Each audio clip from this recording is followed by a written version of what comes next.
Welcome to this honest conversation. Really excited to share your story and just you with our academy and obviously the world. So why don't we start by telling the listeners a bit about your background and what inspired you to start your practice? Okay, so my background is in surgery. I worked in surgery for about 17, 18 years total. And I worked as a circulating nurse, as a travel nurse for about 8 years, and then as a first assist. And as I was going to nurse practitioner school for job security as a first assist, I found myself one day reading about injectables and Botox. And I thought, oh, this would be fun to do on top of working and going to school. Um, so I talked to my supervising physician, and I was certified, and I started doing Botox on the side out of his office, just out of one room in his office. And I did that for about 10, 11 months. And there was accidental explosive growth. So I found myself having to move across the street into another building. And then it just grew from there. Just accidental success. We don't know what happened. Yeah, it just happened. So Too good for your own knowing. So incredible. So let's sort of starting there, and then what happened between the accidental growth of where all of a sudden now I'm an aesthetic provider to the point of you calling KLC and saying, I need your help. So what happened? Like, fill the gaps in for me. So I was juggling working in surgery, and I was learning about aesthetics because there was a lot to learn. So I was learning all the things and doing the trainings and dealing with everything that comes with owning a business that I never intended to own. And I met Dr. Sarah Trammell at a conference, and we had kept in touch over, the year or two. And as my overwhelm was building and things were getting out of control, I was watching her on social media, and I was watching her posts became more unique and more creative. And she was nervous. Like when I talked to her, she was kind of in the position I was in. There was a lot of overwhelm and uncertainty, but she became more confident just in the short few months. And I thought, wow. So I messaged her and I'm like, hey, you're doing so great. Like you're really growing. I'm so proud of you. It's fun to watch you grow. Like, what changed? Like, what are you doing? And so she told me about KLC and about the Confidence to Scale course. And I thought, wow, if I need to try that, I need that in my life. So that's when I reached out and I just joined the course. Didn't even think about it because it I listened to some of your podcasts, and they were so impactful, and your voice was so engaging and motivating.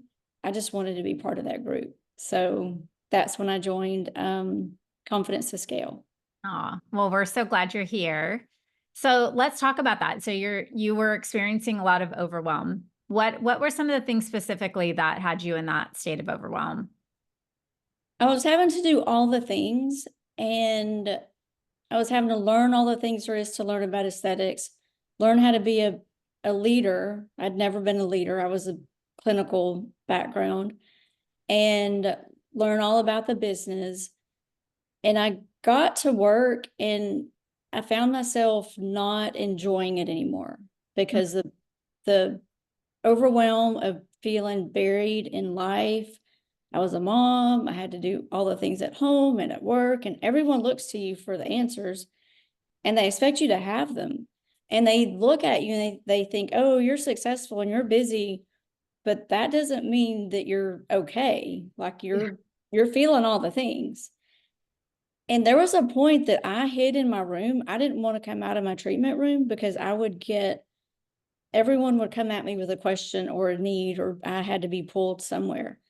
So I would just stay in my treatment room.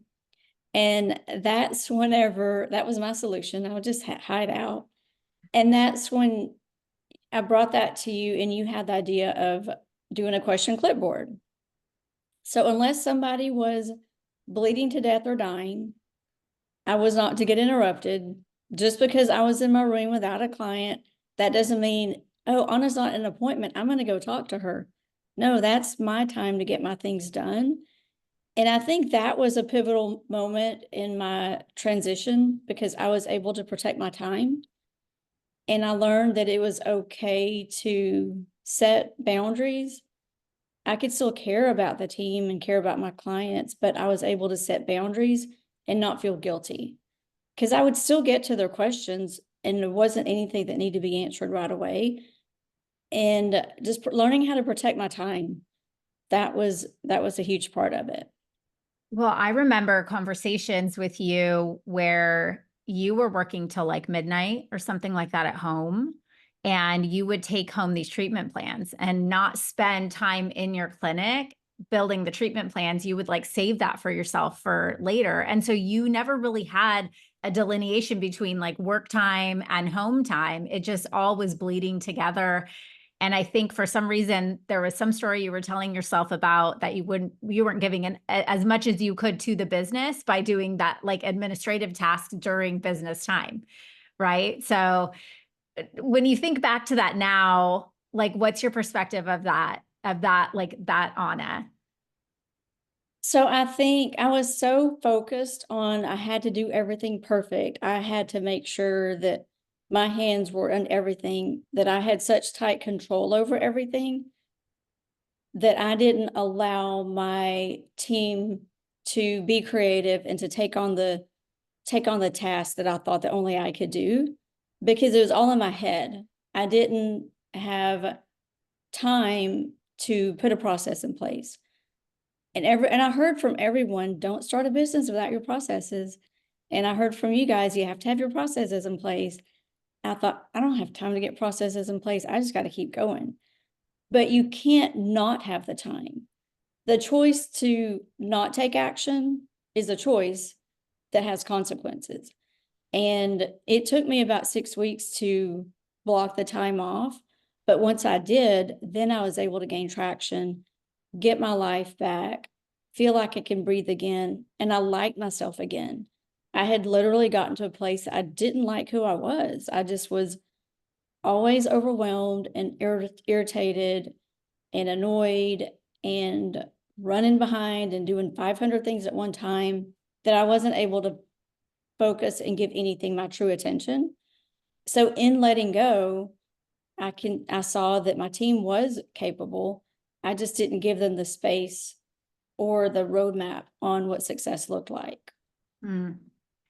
What's that like interesting conundrum that you're in where you intellectually know that, we're calling them processes, but even if you did have the process, did you really invest in the time to manage the process and to hold people accountable to that process, right? So I think there's one thing of having like, okay, we put the system in place, but where I see so many women fail is then it just is that system actually even happening in the business? I don't know because I'm too busy doing what I'm doing. And so it's almost like, what's the point of having them? And so we hear this all of the time. I don't have the time to create the time to make the time. There isn't time to have time. And it's funny that we say this to ourselves because then once you just do it and you realize like I needed the time. But what's interesting about that is that piece of control you were talking about like feeling like I needed everything to be perfect. So it's this expectation of ourselves and this high level of professionalism and perfectionism, which I don't love that word, but so whatever. We like things to be excellent. Let's just put it like that. And what's happening is that you believe that you're the only one who can achieve that level of excellence at everything, and or you don't take the time to help somebody go through that process of learning and growing up into that. And so you end up having a team of people who need you for a million things because these approvals can't get done or the next step, right? You're suddenly becoming like the cog in the wheel. And now you're hiding out in your treatment room because the minute you open that door, it's going to be a tsunami of questions for you because you have not actually empowered them with their own ability to answer those questions, right? Exactly. And I would get frustrated thinking, why isn't this getting done? And I would go out there And the look on their face was like, well, you won't let us, you won't, they said, you won't let us do that. You won't tell us how to do it. Like you told us to leave your schedule alone. You won't allow it. So it really takes honest self-reflection to be honest with yourself and say, I am part of the problem. And what can I do to fix it? And that's where you like come to mind, because you get when I come up with a challenge or an obstacle arises, I see your face and that look, that grin. I'm thinking, okay, what would Kaylee tell me to do right now? A funny story. I used to be scared of, I think I told you, I don't know if I told you, but I was scared of you for a while. I was intimidated by you. When I was going to have to talk to you, I'd sweat and my heart would race, because I knew that you were going to ask me hard questions that were going to make me have to self-reflect. And I hadn't done that. And when I first started Premier, I didn't really have a vision or a mission, or you kept talking about mission, vision, values. I thought, I don't know. I'm just doing it. But I have since developed my passion and my mission and my vision. And now I have a pulse for the business, and I have more passion for it that I didn't have before. Before I just thought, oh, it would be fun to do. It's fun, but it's hard. But now you've allowed me the space to have fun again and to watch my business grow, that before I wasn't capable of doing that because I didn't allow the time for that. So you were impactful in that, because now I stop and think, okay, what would Kaylee tell me to do? Because she would look at me and she would just be straight with me and ask me the hard questions that I know the answer to, but I don't want to face it. So I think it's funny that I was scared a little bit of you, but once I met you, I'm like, oh, she's not so scared. She's just like me. We're all human, and we're all scared, but you just have to work through the fear. My husband's scared of me too. I get it. No, but listen, like, I thank you. And, listen to what you're saying is that you faced those difficult questions that made you evaluate a habit that you had developed that was truly, it's more than a habit, it's the DNA of who you are. And you were somebody who achieved this accidental success when you just decided to pop up and start doing Botox, and all of a sudden you're running this company because of the gift of who you are, because of your commitment and passion and the way that you care for people and the way that you are willing to do whatever it takes to get the job done and do it the right way. And those are gifts. Those are absolute gifts. The thing that's scary and challenging about that is that it's an entirely different approach to the way that we build and scale business, that it requires new skills that you haven't developed. And we all, like, as successful, high growth, high achieving women, we're not used to being bad at things. Let's be honest. You guys have heard me tell the story about switching up my golf swing after 10 years of golfing. And a little kid, 7-year-old I was teaching I coached in soccer, came up next to me on the mat, and I was whiffing balls. Like, we're talking about a girl who used to win like longest drive competitions, and I couldn't even make contact with the ball. And he was like, "Oh, hi, Coach Kaylee," and shooting balls off. And I literally left and went to my car and cried.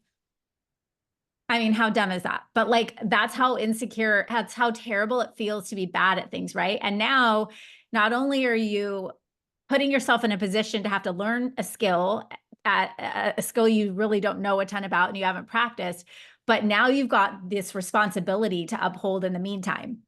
You've got a business, you've got team, you've got, employees that you have to like be responsible for their livelihood. There isn't, like you and I talked earlier about the opportunities when you first start out, and there's just so much potential, but then all of a sudden you start to develop this level of success, and now it becomes a responsibility for you, And so I think that's why I don't think you thought it was scary. I think what that meant for you, right, was that you were embracing and facing a woman who was going to have to step into the absolute unknown and could potentially fall off into the deep end. She didn't succeed. Exactly. right? Yes, exactly. And I felt when I came to the group, it's hard to say, like you said, it's hard to not be an expert when we're used to being experts. And I felt like I had, which is odd, but I felt like I had to be somewhat of an expert, and I didn't feel comfortable asking the questions I needed to ask. But we're all in the same boat. Like, what I love that there's so much, everyone's willing to share, and here everyone's has the same struggles. And it took me a few months to realize, okay, I don't have to, I'm here because I'm not perfect. I'm here because I need help. I'm here for the guidance. And if I'm not honest with myself, I can't get the guidance that I need.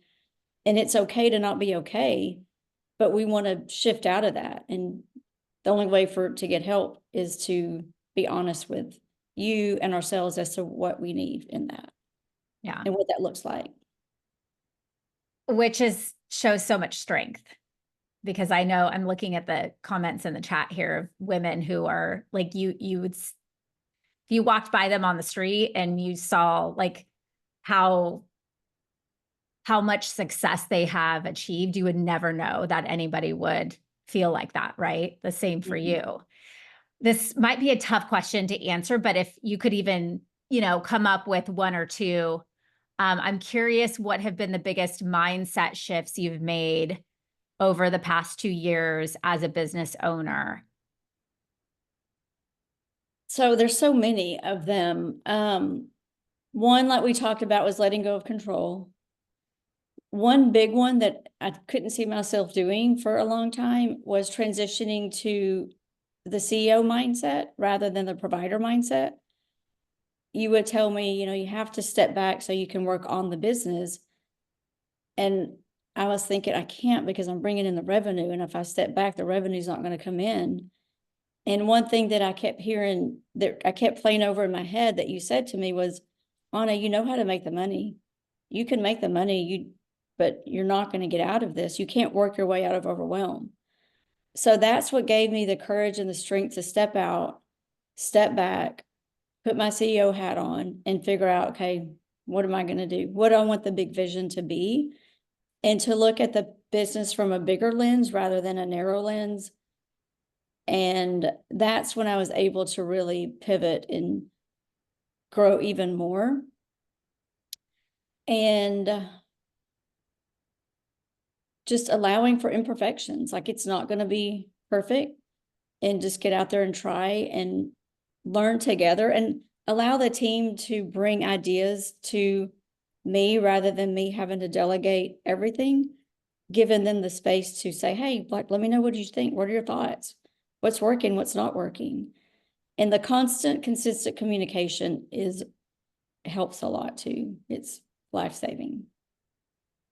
So the first mindset shift you talked about was when I just want to spend a minute there, because I think I have yet to meet a female entrepreneur who struggles with this, and that's letting go of control. So talk about that process for you, and maybe you could share, because you actually shared a really great example with me on the last time we talked about delegating even maybe even writing KRAs or job description. Like, talk to me about how do you let go of control? Like let's just go there. So when I first had to let go of control, I was terrified. So I have one son. He was a senior last year in high school, and 2 years ago he wanted to go to. He's like, "Hey, Mama, can we go to Greece and Italy?" I'm like, "No, Zach, we can't go to Greece or Italy."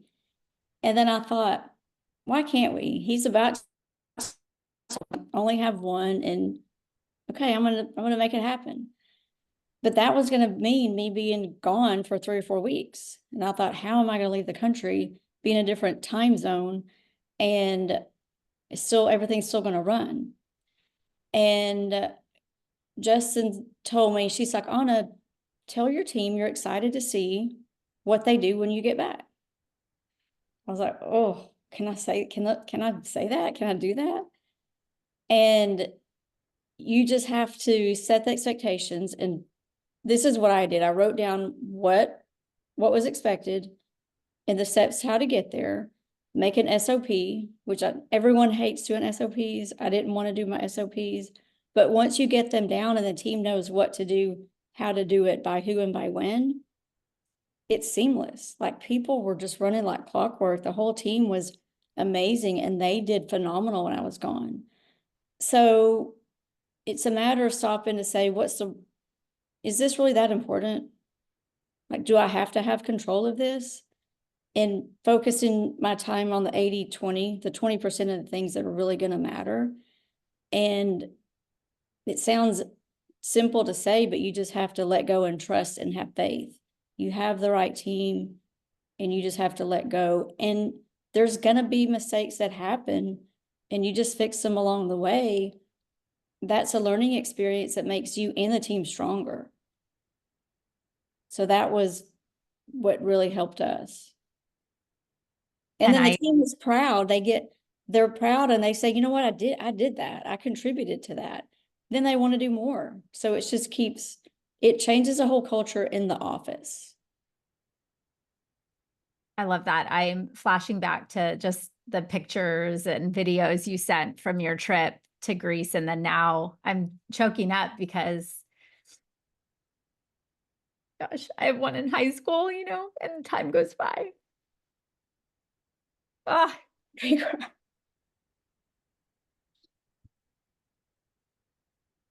And I think sometimes we need somebody to remind us what's important, because we get going in life, and you've been so great just watching how you've managed the last 2 years and completely refocused personally.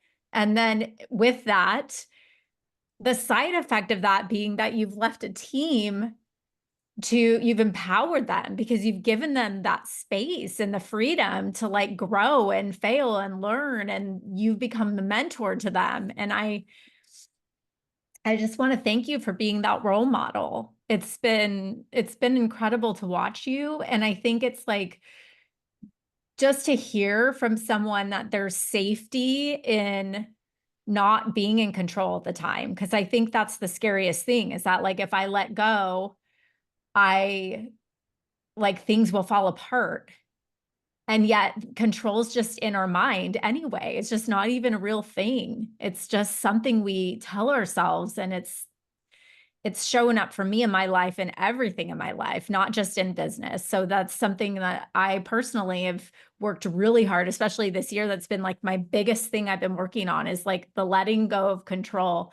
And I remember, I think it was Simon Sinek was talking to someone and he said, taking a trip and going on vacation and telling your team, I'm out, you guys handle it, is a gift to your team, because they know that you are a perfectionist and that the fact that you trust them means a lot to them and they're going to step up, So it's like you've done it and now you have the success story to share because of it. And I have to add that, I'm gonna get emotional, but I did have a lot of mom guilt because I wasn't there. I was always, the first 3 years were a struggle. And I talked to Zach about that whenever, the summer before he left. And I said, I'm sorry that I was gone so much. And I kind of feel bad that I worked so much, but I'm gonna do everything I can this summer. Like, you're my priority. Whatever you want to do, we're gonna do whatever you want to do. And there was one day about 2 years ago that I came home. It was like, I came home early for some reason. I don't know why, but I was home when he got home from school. And I realized how much happens between 3 o'clock when they get home till 8 o'clock when I was getting home. And I thought, I'm missing all of this. And he's an only child, so he doesn't have siblings to come home and share things with.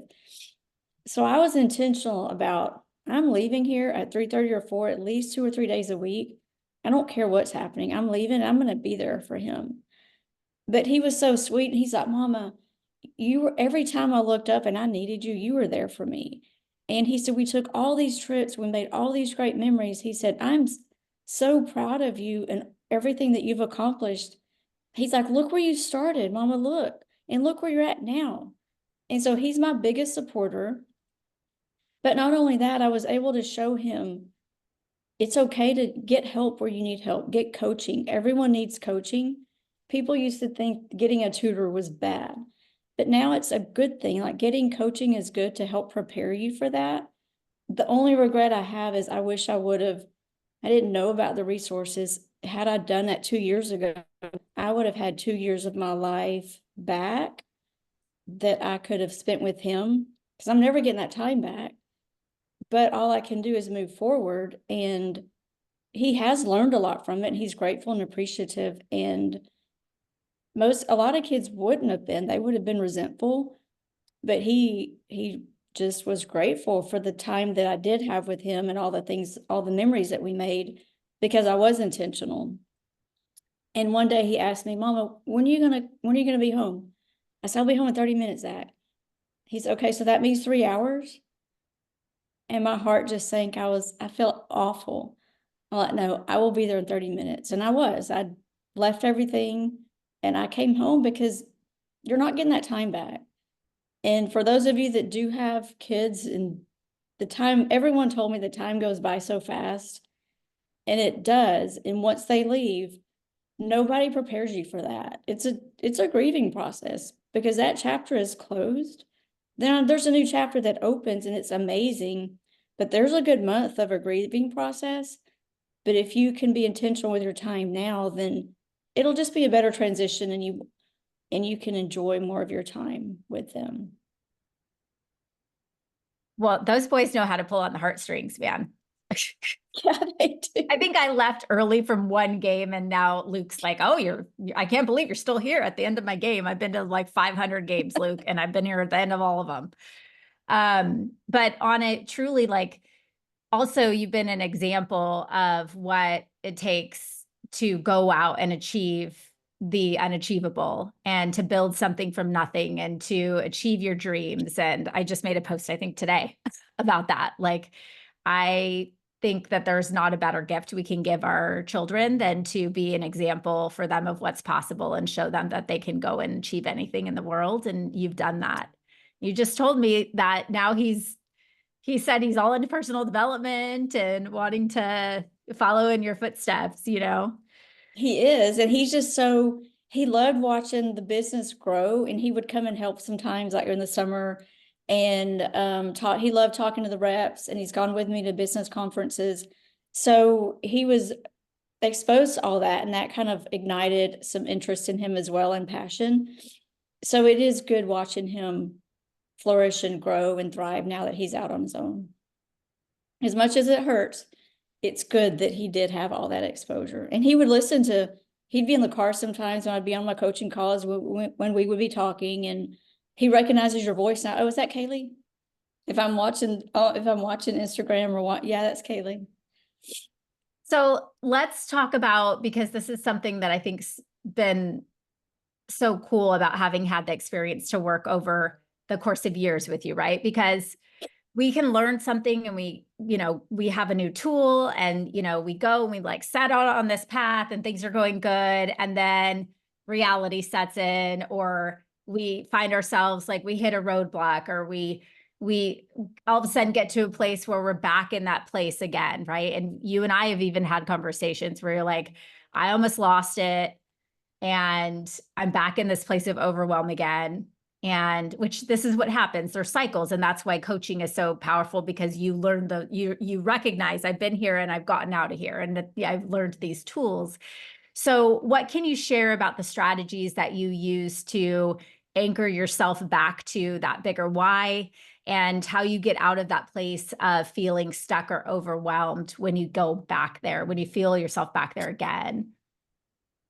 So what I've learned to do is I will just do a brain dump. When I get to a point that I'm paralyzed with fear or overwhelm, I'll stop and just do a brain dump of everything that's in my head. And then I will go through and think, okay, what matters the most? What's going to matter today, tomorrow, this week? All the rest gets put on pause. And then I think, what would my future confident self do? What actions would she take? And then that's how I do that. And I figure out my goal. And then I reverse engineer, okay, how am I going to get to that goal? And now at first I had to think it through, but now it's became second nature, and I just do it without really having to think about what I'm doing. But that works so well. Like, I love that. Well, I love because you're so playful with me and all these tricks I try with you. And one conversation we had, which was like, your alter ego. You have been somebody who's really embraced the idea that we have identity shifts and as leaders in our business. And so a lot of times we'll have conversations like, okay, we're on a 2.0 version 2.0 now. And you're, which one am I speaking to? Right. And it's like, oh yeah, I'm not her anymore. And one thing that's coming to mind as an example is like, there was conversations early on about how your team perceived you and that you were kind of a pushover and it was hard to hold them accountable because you kind of let things be loosey-goosey a little bit. And I think this happens when we build a business with our friends essentially, or like, we grow up with people and like we didn't need all that structure and things like that. And so now you've put all these systems and structure into the business, and then you've had to learn how to embody that leader who then holds people accountable, right? And that requires a different version of Anna. And so I think like when you're talking about how all these great tools, but also what is the future Anna, you really do a great job of putting yourself into this future, which is your current identity. And then when you slip back, you remember, oh yeah, this is who I am now. So let's talk about that piece of it a little bit. How has implementing systems and structure impacted your practice now and the relationship with your employees?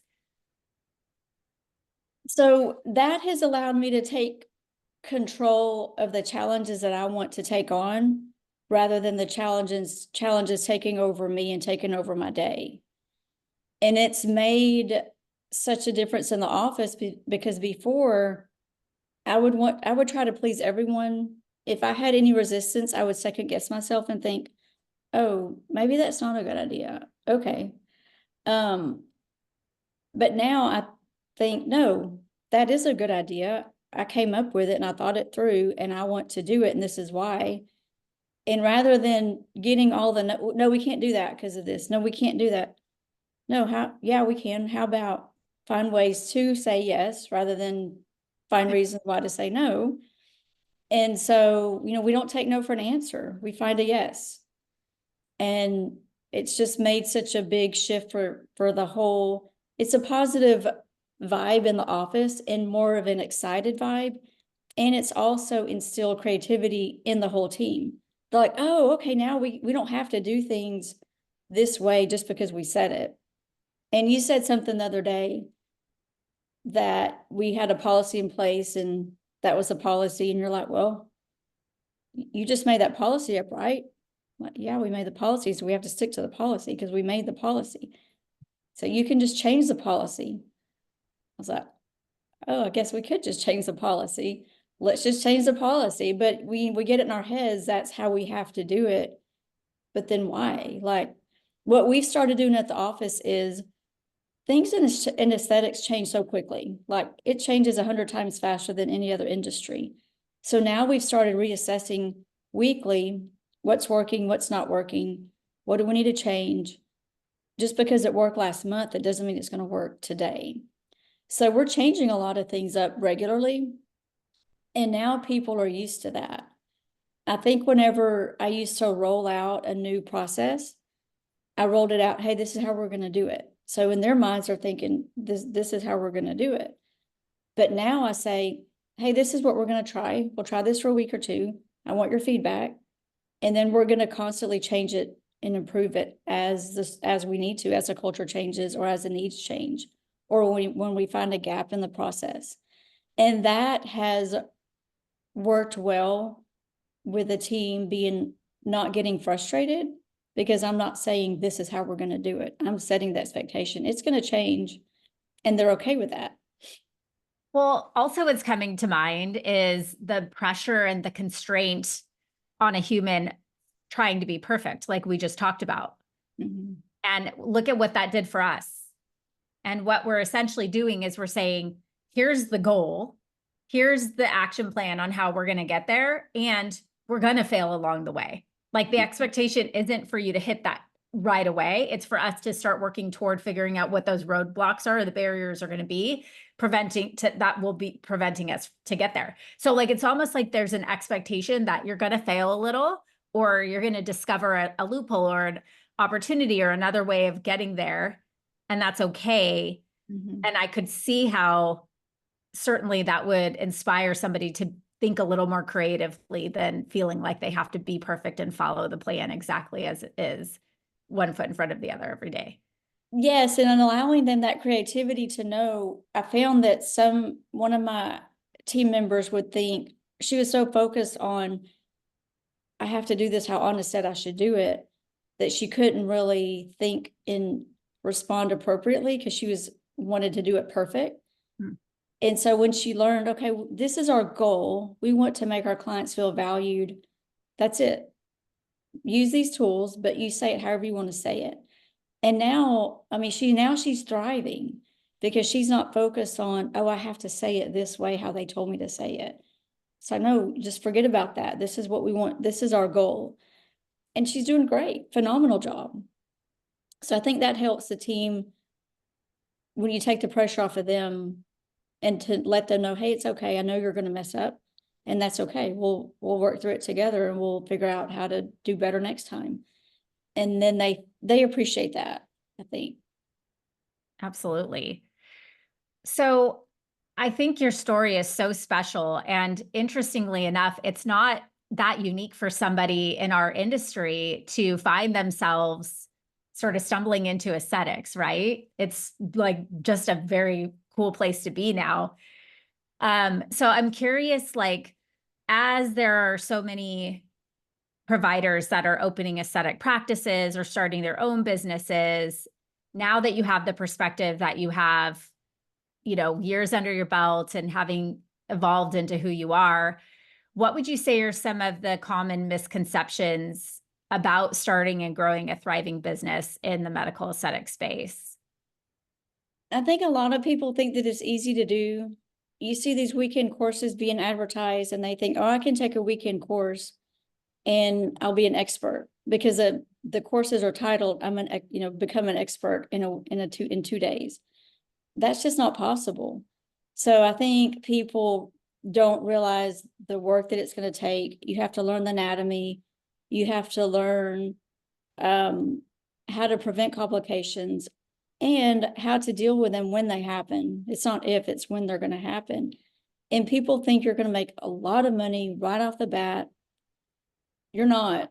It's expensive to get into, and it takes tens of thousands of dollars for proper training and thousands of hours to get trained up. And I think that's a common misconception is there's not a respect for the industry from some people. Hmm. And in Texas, it can be delegated to anybody. Like a physician can delegate to an esthetician. Not that an esthetician's not qualified, That's right. but how do you know if they are, if they're not? And so I think that is, people think it's just going to be easy to do and it's going to be less hours and you're going to have a better schedule. And And I make can more tell money you, and be famous on Instagram and all yes, the things. and it's just going to be fun all the time. And it's not like, this is the hardest thing, one of the hardest things I've ever had to do in my life, but it's also the most rewarding. If you put the time into it, it can be the most rewarding. But that's what I think is the common misconception. So what kind of advice would you give to someone who's 5 to 7 years behind you? I would say it's our responsibility as a leader to get the guidance that we need. Start, from the beginning and take the time, get your processes in place, get your SOPs in place. Nobody wants to hear that. And don't be so hard on yourself. Take action in fear and be okay with it not being perfect. And have fun. Have fun in the process. And I've learned that from you guys. Have fun while you're doing it. Have fun when you mess up. Well, not mess up bad, but just the little mess ups. And know that it's okay. Just fix it and move on. Okay, piggyback to that question. someone wrote in the chat that they're hiding out in their treatment room right now. So what would your advice be to them? Question clipboard. So I don't know if Describe that. so when we started by just putting a clipboard outside the door and they wrote on a piece of paper, they wrote their question. But we've been utilizing a task management system called Todoist. There's different ones, but we use Todoist. So we made a column that says question clipboard. And I made the commitment that by the end of the day, I will read all the questions and reply to them. So unless it's an emergency, nobody comes to me in the middle of the day. And then that's an agreement that we made. And it may be 8 o'clock at night or 6 o'clock at night now that I'm better, but I will get back to them that day. So that's life-changing. So I would recommend utilizing the question clipboard with the expectation of, unless it's an emergency, don't come in my room and ask me, or even if you're not in an appointment, that's your time that you're protecting and you're working on things. So. Right. Just because I'm here doesn't mean I'm available. Yes, exactly. Like I I'm think invisible today. yeah. Well, we want to have like this open door policy, but then also I've had to do the same even in a virtual company where like, my brain cannot distract there. Like I can't do that. And during this time, we just don't function like that. But it's funny how resourceful people become when they have to go seek the answers by themselves on their own, right? When they're used to Yes. coming to you for them. Yeah. Yeah. It's like, what do you think we should do? I don't know. I just asking you. Okay, well, go tell me what you think we should do. Now, when I have time, I'll tell them, tell me what you think we should do and bring it back to me. Yeah. And I'll get a look like, aren't you supposed to just fix it for me? Nope. Well, I Okay. think there's something about writing on a clipboard where like I have to think to myself, like I'm putting pen to paper to say, is this actually a question I want on this clipboard? I think there's just some accountability to that. So I love that. That's great advice. So, okay, Anna, well, it's been such a pleasure hearing your story. Thank you for the vulnerability and honesty and authenticity, and had me in tears. But I think sometimes we need to check ourselves. One, what are our priorities? Two, am I holding on? Can I let go of something that what would really happen if I let go of that? And maybe even just allowing ourselves to move through that. You talked about just moving through it, move in action, even in fear, and allowing yourself to have that emotion, but still continuing to move forward. Is there any other thoughts or comments that you would leave for anyone here in our academy or listeners of the podcast that you feel like would be just valuable for them to know, or maybe that just words of wisdom from somebody who's been there? Just know that you're not alone. We all feel this way, no matter how they look on social media. Everyone feels scared. And prioritize time for yourself, for creative thinking, for self-care without feeling guilty, because that's where you're going to be able to replenish and then you're going to be able to give back more. But I just love the community here because we can be honest with ourselves. There's not a sense of competition and nobody's pretending to be something they're not. And I just love that. I don't ever want to think of life without this community here of all these high achieving women. I mean, it's just been phenomenal that I never would have gotten to know a lot of these people. I didn't know they were out there. And I just love the sense of community. So find a group, start with confidence and scale. That will be life changing. Like take action, make the choice to better yourself and better your life. Because if we're going to go into aesthetics, that's draining in itself. So might as well do it and preserve your time and mental energy so you can have fun with it. Love that. It's true. Set yourself up to build a business you love and that you never really want to retire from, right? Exactly. Yes. Very good. All right, Anna. Well, we're so grateful for you and I appreciate you. And thank you so much for your time today. Thank y'all. I love being here.